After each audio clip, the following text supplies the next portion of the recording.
بسم اللہ الرحمن الرحیم الحمد للہ رب العالمین والصلاة والسلام علی اشرف الانبیاء والمرسلین نبینا محمد وعلی آلہ وصحبہ اجمعین اما بعد فاعوذ باللہ من الشیطان الرجیم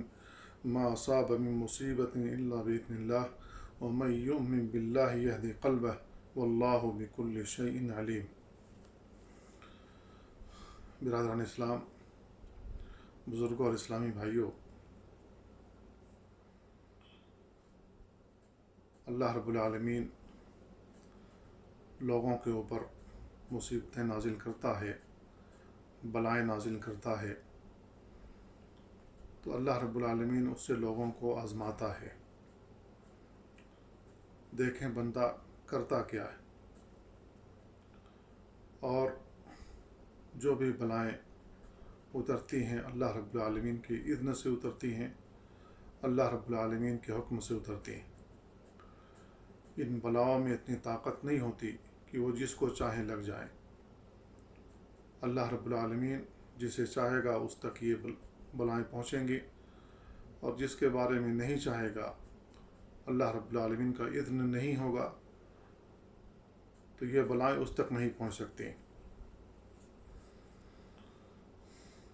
تعاون کے سلسلے میں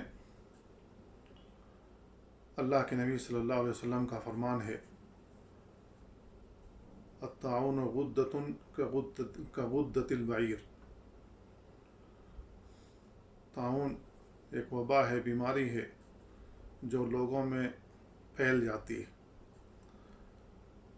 جس طریقے سے اونٹ کی گردن میں ایک گلٹی نکلتی تھی،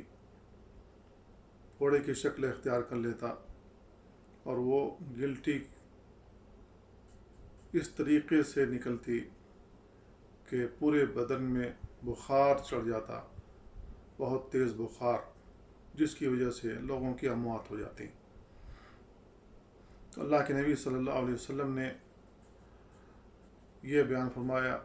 کہ الطاعون غدۃ کغدۃ البعیر۔ آج اس دور میں جو کرونا وائرس کا ایک مرض چلا ہوا ہے، بعض لوگ اسے بھی طاعون میں شمار کرتے ہیں، کہتے ہیں کہ یہ ایسی وبا ہے جو زمین میں بہت تیز پھیلتی ہے اور انسانوں کو لگ جاتی ہے، اور اس سے لوگوں کی وفات ہو جاتی ہے۔ بعض لوگ اس کرونا وائرس کو بھی اس میں شمار کرتے ہیں، طاعون میں شمار کرتے ہیں۔ طاعون امواس بڑا ہی معروف واقعہ ہے، جس میں صحابہ کرام کثرت کے ساتھ وفات پا گئے۔ ملک شام میں یہ وبا پھیلی تھی۔ اس سلسلے میں ایک روایت آتی ہے کہ عمر بن خطاب رضی اللہ تعالیٰ عنہ کسی مہم کے لیے ملک شام کا رخ کیا، تو وہاں کہ جو امیر لشکر تھے وہ ابو عبیدہ بن جراح رضی اللہ تعالیٰ عنہ تھے۔ جب ان کو اطلاع ہوئی کہ عمر بن خطاب رضی اللہ تعالیٰ عنہ خلیفۃ المسلمین ہماری طرف آ رہے ہیں، تو انہوں نے ملک شام سے نکل کر عمر رضی اللہ تعالیٰ عنہ کا استقبال کیا اور انہیں خبر دی کہ یہاں پر طاعون کی بیماری پھیلی ہوئی ہے۔ نبی کریم عمر رضی اللہ تعالیٰ عنہ نے صحابہ کرام سے مشورہ طلب کیا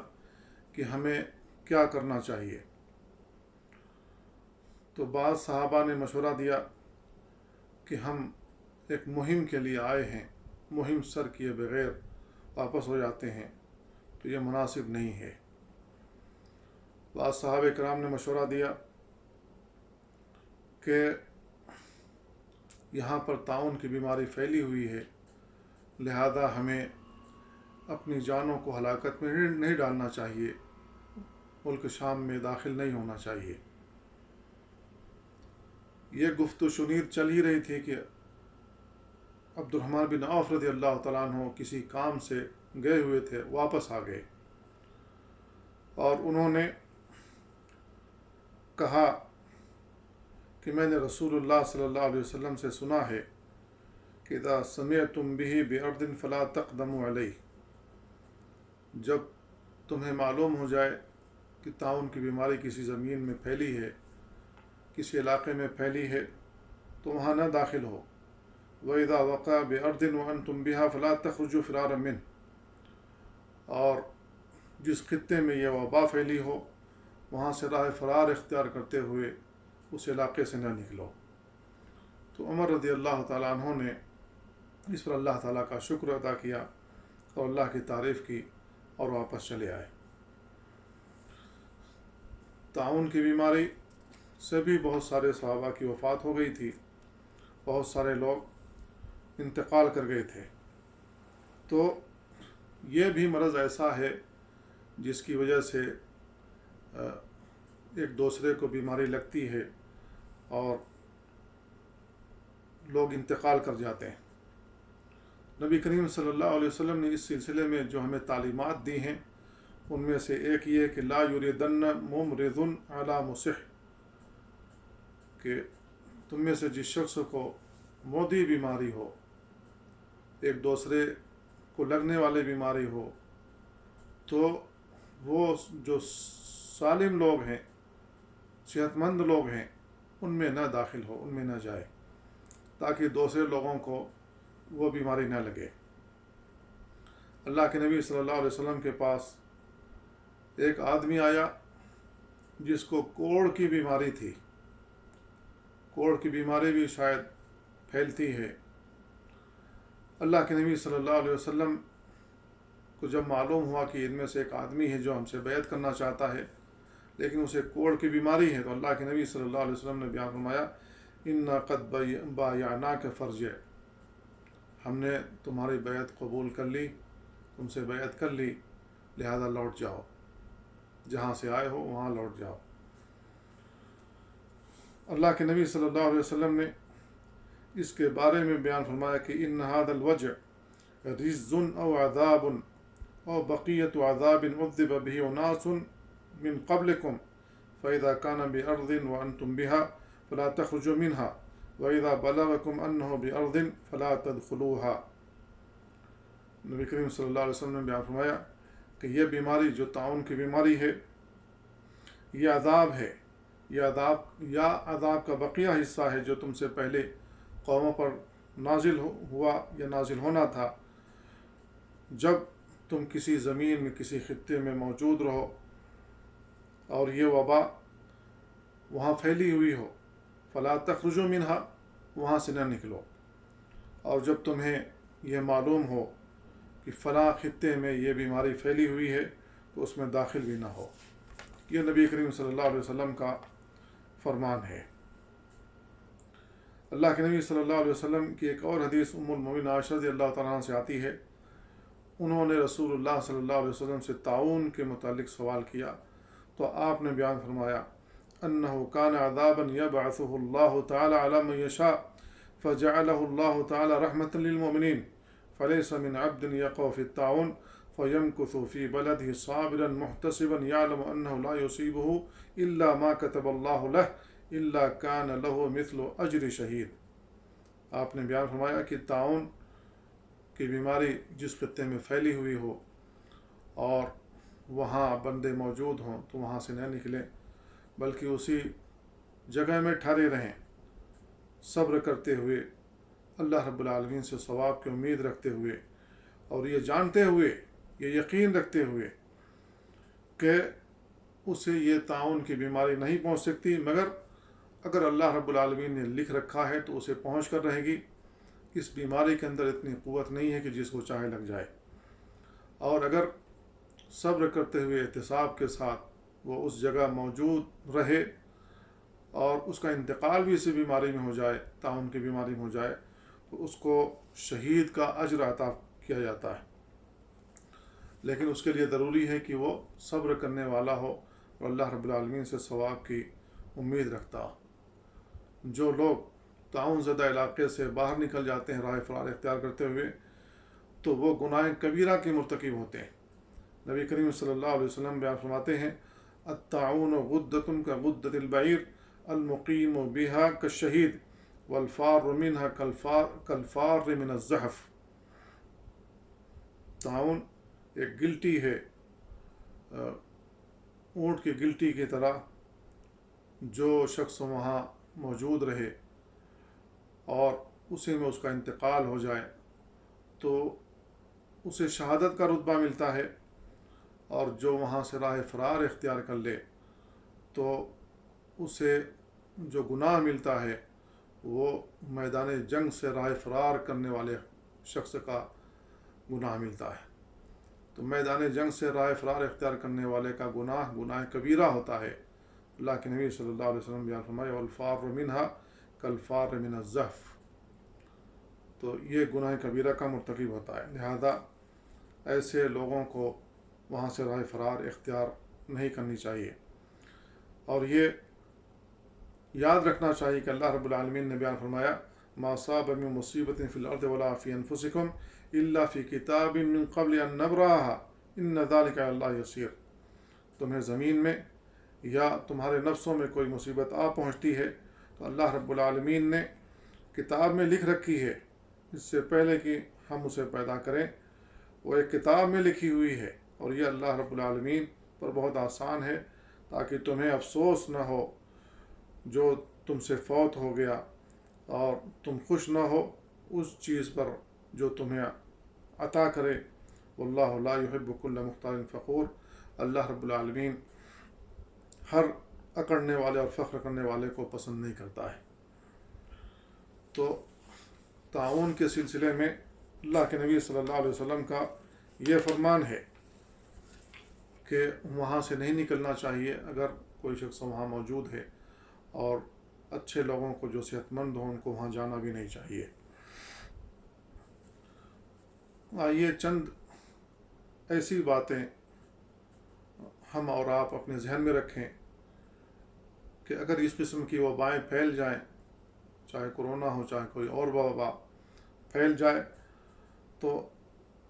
ہم یہ عمل کریں تو ہم کو تسلی ہو، ہم کو ان مصائب کو جھیلنے، ان مصائب کو برداشت کرنے کی قوت حاصل ہو، اور ہمارے دل کے اندر تسلی موجود رہے۔ تو ان میں سے سب سے پہلی چیز یہ ہے کہ ہر بندہ جان لے اور یقین رکھے کہ اگر اللہ رب العالمین نے اس کے لیے لکھ رکھا ہے، یہ بیماری اس کے لیے لکھ رکھی ہے، تو اسے یہ بیماری لگ کر رہے گی، چاہے سارے دنیا کے ڈاکٹر مل کر اسے صحت دینا چاہیں یا اسے بچانا چاہیں، نہیں بچا سکتے اگر اللہ رب العالمین نے لکھ رکھا ہے۔ اور اگر اللہ رب العالمین نے اس کے لیے بیماری نہیں لکھی ہے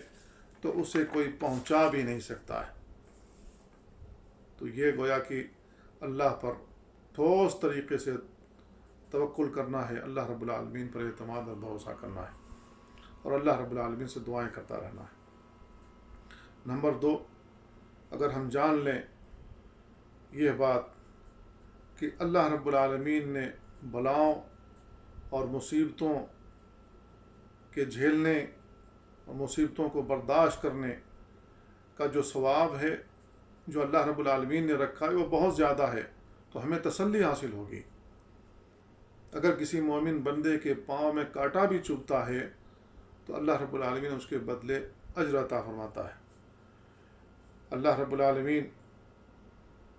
کے لیے اگر ایسا آدمی صبر کرتا ہے، ان بلاؤں پر صبر کرتا ہے، ان مصیبتوں پر صبر کرتا ہے، تو اللہ رب العالمین نے ایسے صبر کرنے والوں کو بشارت دی ہے۔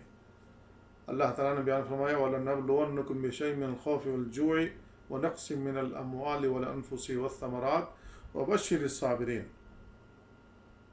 اللہ رب العالمین نے بشارت دی ہے۔ نمبر 3، اگر ہم یہ بات جان لیں کہ جو ابتلاء اور آزمائش ہوتی ہے، جو پریشانیاں ہوتی ہیں، جو بخار آتا ہے، جو بیماریاں آتی ہیں، اس سے آدمی کی گناہیں دھلتی ہیں، اللہ رب العالمین ہمیں گناہوں سے پاک کرتا ہے۔ تو جب ہمیں یہ بات پتہ لگ جائے کہ اللہ رب العالمین ہمارے گناہوں کو دھل دیتا ہے، ہمارے گناہوں کو بخش دیتا ہے، ہمارے گناہوں سے ہم کو پاک کر دیتا ہے، تو ہمیں صبر آتا ہے، ہم ان مصیبتوں کو جھیل سکتے ہیں، برداشت کر سکتے ہیں، اس پر صبر کر سکتے ہیں۔ چوتھا یہ ہے کہ اگر ہم دنیا کی جو قدر و قیمت ہے وہ اللہ رب العالمین کے نزدیک کتنی کم ہے، اس کو بھی ہم جان لیں تو ہمارا جو جی دنیا میں لگا ہوا ہے، ہم دنیا سے جی نہیں لگائیں گے، بلکہ آخرت کے تعلق سے زیادہ سے زیادہ کوشش کریں گے، اور زیادہ سے زیادہ آخرت کے لیے ثواب حاصل کرنے کی کوشش کریں گے۔ اللہ کے نبی صلی اللہ علیہ وسلم بیان فرماتے ہیں، لو کانت الدنیا تعدل عند اللہ جناح بعوضہ ما سقا منہا کافرا شربۃ ماء۔ اللہ رب العالمین کے نزدیک یہ دنیا ایک مچھر کے پر کے برابر کی بھی حیثیت نہیں رکھتی۔ اگر اللہ رب العالمین کے نزدیک مچھر کے پر کے برابر بھی اس دنیا کی کوئی حیثیت ہوتی تو اللہ رب العالمین کافروں کو ایک بوند بھی نہیں پلاتا، ایک بوند پانی بھی نہیں دیتا۔ اور ہمیں اور آپ کو جان لینا چاہیے کہ نبی کریم صلی اللہ علیہ وسلم نے جو زندگی گزاری ہے وہ مسکینیت کی گزاری ہے، اور مسکینیت کی زندگی گزاری۔ صحابہ کرام میں اکثر لوگ مسکین تھے، اور نبی کریم صلی اللہ علیہ وسلم اگر چاہتے تو بہت سارا مال آپ کے قدموں میں ہوتا، اور دنیا کی جاگیریں آپ کے قدموں میں ہوتی۔ اللہ کے نبی صلی اللہ علیہ وسلم اگر چاہتے دنیا تو اللہ رب العالمین سونے کے پہاڑ آپ کے لیے کھڑے کر دیتا، لیکن اللہ کے نبی صلی اللہ علیہ وسلم نے اس دنیا سے جی نہیں لگایا بلکہ آخرت کو ترجیح دی۔ تو ہمیں بھی دنیا سے زیادہ جی نہیں لگانا چاہیے بلکہ آخرت کو ترجیح دینی چاہیے۔ نمبر 5، یہ جان لینا چاہیے کہ یہ مصیبتیں، یہ بلائیں جو چاروں طرف پھیلی ہوئی ہیں، ہمارے ارد گرد پھیلی ہوئی ہیں، ہمارے سروں پر منڈلا رہی ہیں، اگر ہم اس بیماری کا شکار بھی ہو گئے اور اس میں ہمارا انتقال بھی ہو گیا تو ہمیں شہادت کا رتبہ ملے گا، ہم جنت کے مستحق ہو جائیں گے۔ اور جنت کے اندر وہ کچھ ہیں کہ جسے نہ کسی آنکھ نے دیکھا ہوگا، نہ کسی کان نے سنا ہوگا، نہ کسی کے دل میں وہ کھٹکا ہی گزرا ہوگا۔ تو ایسی صورت میں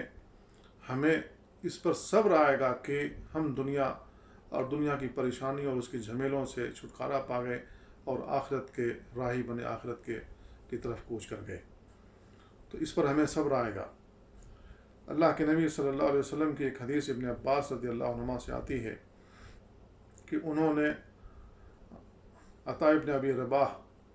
سے کہا، الا اریک امرأۃ من اہل الجنہ، کیا میں آپ کو ایک جنتی خاتون نہ دکھا دوں؟ تو انہوں نے کہا کیوں نہیں؟ تو ابن عباس رضی اللہ عنہما نے کہا، هذه المرأة السوداء اتت النبی صلی اللہ علیہ وسلم فقالت انی اسرع۔ تو ابن عباس رضی اللہ عنہما نے کہا عطاء ابن ابی رباح سے کہ یہ کالی کلوٹی جو عورت ہے اسے دیکھ لو، یہ جنتی عورت ہے۔ یہ نبی صلی اللہ علیہ وسلم کے پاس آئی اور اس نے نبی صلی اللہ علیہ وسلم سے شکایت کی کہ اللہ کے نبی، میں بے ہوش پڑ جاتی ہوں، بے ہوش پڑ کر گر جاتی ہوں، شیطان مجھے پچھاڑ دیتے ہیں، وَإِنِّي أَتَكَشَّفُ، اور میرے بدن کے کپڑے جو ہیں وہ میرے بدن کا کچھ حصہ کھل جاتا ہے، فَادْعُوا اللَّهَ لِي، تو آپ میرے لیے دعا کر دیجیے اللہ تعالیٰ سے۔ تو اللہ کے نبی صلی اللہ علیہ وسلم بیان فرمایا، ان صبرتی ان شئت صبرتی وَلَكِ الْجَنَّةُ، اگر تم چاہو صبر کر جاؤ تمہارے لیے جنت ہے۔ وَإِن شِئْتِ دَعَوْتُ اللَّهَ أَن يُعَافِيكَ، اگر تم چاہو تو میں اللہ تعالیٰ سے دعا کر دوں، اللہ رب العالمین تمہیں اس بیماری سے نجات دے دے گا، اس پریشانی سے، اس بلا سے چھٹکارا دے دے گا۔ تو اس عورت نے کہا، اصبر، میں صبر کروں گی، میں صبر کروں گی، لیکن کہتی ہیں فَإِنِّي أَتَكَشَّفُ فَادْعُوا اللَّهَ أَلَّا أَتَكَشَّفُ، اللہ کے نبی جب مجھے شیاطین پچھاڑ دیتے ہیں تو میرے جسم کا کچھ حصہ کھل جاتا ہے، اللہ کے نبی دعا کر دیجئے کہ میرے ساتھ ایسا نہ ہو، میرے بدن کا کچھ حصہ نہ کھلے۔ تو اللہ کے نبی صلی اللہ علیہ وسلم نے اس کے لیے دعا کیا، فدعا لہا، اللہ کے نبی صلی اللہ علیہ وسلم نے اس کے لیے دعا کیا، تو وہ عورت راضی ہو گئی کہ میرے لیے جنت ہوگی، میں اس مصیبت کو اگر جھیلتی رہوں گی، اسے برداشت کرتی رہوں گی، اس پر صبر کرتی رہوں گی۔ لیکن اللہ کے نبی صلی اللہ علیہ وسلم سے ایک دعا ضرور کرائی، وہ یہ ہے کہ میرے بدن کا کوئی حصہ نہ کھلنے پائے۔ تو میرے بھائی اور بہنوں، اس حدیث میں اور اس واقعے میں ہمارے لیے عبرت ہے کہ ہم اپنی بچیوں کو ایسا کپڑا پہناتے ہیں،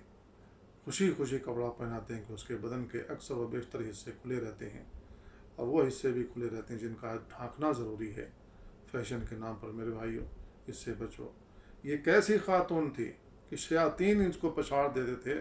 بدن کا کچھ حصہ کھل جاتا تھا، اس پر اس کا کنٹرول نہیں ہوتا تھا۔ اس نے اللہ کے نبی صلی اللہ علیہ وسلم سے دعا کرائی کہ اللہ کے نبی اس کے لیے دعا کر دیجئے میرے بدن کا کوئی حصہ نہ کھلنے پائے۔ چھٹی چیز یہ ہے کہ ہمیں اور آپ کو دعا کرتے رہنا چاہیے،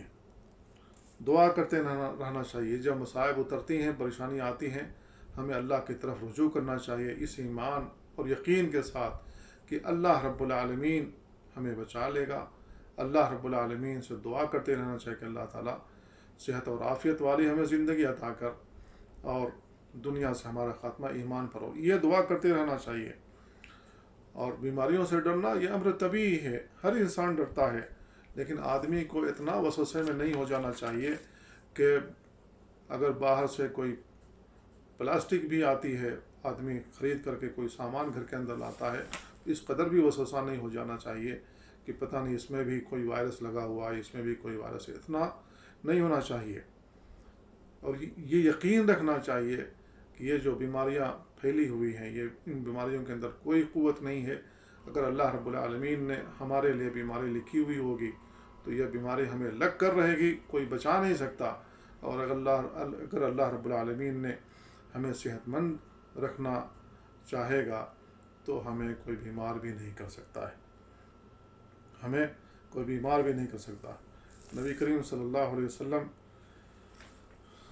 دعا کیا کرتے تھے۔ ایک آدمی نبی کریم صلی اللہ علیہ وسلم کے پاس آیا، اس نے کہا یا رسول اللہ ما لقیت من اقرب لدغتنی البارحہ۔ اس آدمی نے کہا کہ اللہ کے نبی، کل ایک بچھو نے مجھے ڈنک مار لیا۔ تو اللہ کے نبی صلی اللہ علیہ وسلم نے بیان فرمایا کہ اما لو قلت حین امسیت، اگر شام کے وقت تم نے یہ دعا پڑھ لی ہوتی اعوذ بکلمات اللہ التامات من شر ما خلق لم یضرک، اگر یہ دعا پڑھ لی ہوتی اعوذ بکلمات اللہ التامات من شر ما خلق، تمہیں بچھو نقصان ہی نہیں پہنچاتا۔ اس سے یہ معلوم ہوتا ہے کہ اگر ہم یہ دعا صبح و شام پڑھ لیا کریں تو کوئی بھی مصیبت، کوئی بھی بلا ہم کو نہیں پہنچے گی، اللہ رب العالمین ہمیں محفوظ رکھے گا۔ نبی کریم صلی اللہ علیہ وسلم نے ایک حدیث کے اندر بیان فرمایا کہ جو بندہ صبح و شام 3 مرتبہ بسم اللہ الذی لا یضر مع اسمہ شیء فی الارض ولا فی السماء وهو السمیع پڑھ لیتا ہے، اسے کوئی چیز نقصان نہیں پہنچائے گی، اسے کوئی بلا نہیں پہنچے گی، اسے کوئی موذی جانور نقصان نہیں پہنچائے گا۔ نبی کریم صلی اللہ علیہ وسلم صبح و شام کی دعا میں یہ دعا بھی بتلا گئے ہیں اور صحابہ اس کو پڑھا کرتے تھے۔ اللہ کے نبی صلی اللہ علیہ وسلم اس دعا کو نہیں چھوڑتے تھے۔ وہ دعا یہ اللہم انی اسألک العافیہ فی الدنیا والآخرہ، اللہم انی اسألک العفو والعافیہ فی دینی و دنیائی و اہلی و مالی، اللہم استر عوراتی و آمن رواتی، اللہم احفظنی من بین یدی و من خلفی وعن یمینی وعن شمالی من فوقی، اللہم انی اعوذ بعظمتک ان اغتال من تحتی۔ یہ دعا جو شخص پڑھ لے وہ چاروں طرف سے محفوظ ہو گیا، چاروں طرف سے، اوپر سے، نیچے سے، دائیں سے، بائیں سے، آگے سے، پیچھے سے، چاروں طرف سے محفوظ کر لیا، اللہ کی پناہ میں آ گیا۔ نبی کریم صلی اللہ علیہ وسلم یہ بھی دعا کیا کرتے تھے اللہم انی اعوذ بک من زوال نعمتک و تحول عافیتک و فجاءت نقمتک و جمیع سخطک۔ اللہ کے نبی صلی اللہ علیہ وسلم یہ دعا بھی پڑھا کرتے تھے اللہم عافنی فی بدنی، اللہم عافنی فی سمعی، اللہم عافنی فی بصری، لا الہ الا انت۔ اس طریقے سے آدمی کو بدن میں عافیت ملے گی اور نگاہوں کو عافیت ملے گی، ان پریشانیوں سے نجات ملے گی۔ اللہ کے نبی صلی اللہ علیہ وسلم یہ دعا بھی پڑھا کرتے تھے اللہم انی اعوذ بک من البرص والجنون والجذام ومن سیئ الاسقام، بری بیماریوں سے اللہ کے نبی صلی اللہ علیہ وسلم پناہ طلب کیا کرتے تھے اللہ رب العالمین کی۔ تو میرے بھائیوں، اگر ہم اللہ رب العالمین کی طرف لو لگائیں، صدق دل سے اللہ کی طرف رجوع کریں، اللہ پر مکمل اعتماد توکل ہو، اللہ پر بھروسہ ہو، اور پورے توکل کے ساتھ اللہ رب العالمین سے دعا کریں گے تو ہمیں کوئی چیز نقصان نہیں پہنچائے گی۔ اللہ تعالی ہمیں ان باتوں کو سمجھنے